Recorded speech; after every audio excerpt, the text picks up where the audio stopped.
Nitiere Paul Ambeka. Wacha ni Paul Ambeka ka wuok Nyaksure Primary School. Agombo penjo mheshimiwa ni ang'o momiyo Nyaksure Primary School ok yudga NGCDF kata mana dongruok e area ma Nyaksure no mano Kogada village Kadinda. Mano good concern, but mana bronon mano pogore gi debate nya bronon nise ni pod watia ndo wasechaka another financial year bro wuotho mondo adhi check. Okay. Nitiere chenro moko mag last mile connectivity ma ng'eni bibaro nyalo paro ni ma en jane ma kora keto lakini ma mwalimu William Oruongo oadala wakuchocho Trevor Musna mheshimiwa nyise ni opare kasae andingo pange last mile connectivity japuonj William Oruongo. Chenro mage mag pango mar last mile.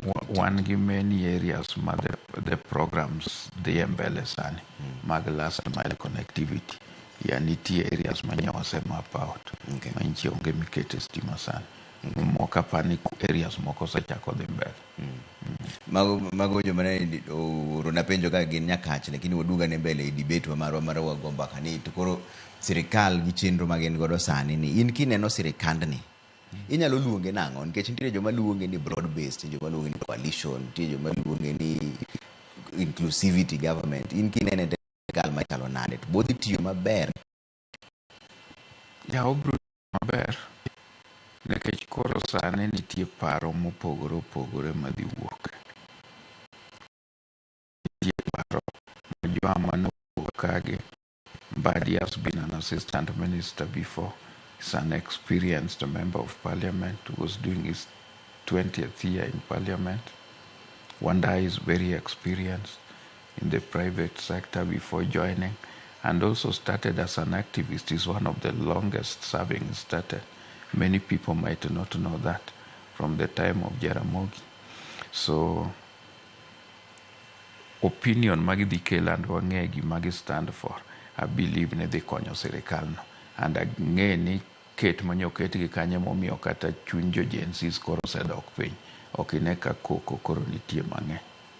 Kuonde menche koko nitie. Yeah. To koro nitiere joma pod penjo mopogore kaendi topic oimore Trevor penj na Aduma ni lek mare mar 2027 chalo nade? Koso sani to pod ji tiyo monde.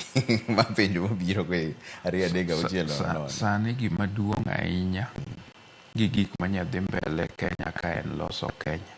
Gitiyo kuonde momiwago walose. Ka chieng' moro wagik mbele kucho to wabro go mbaka ma mbele ko.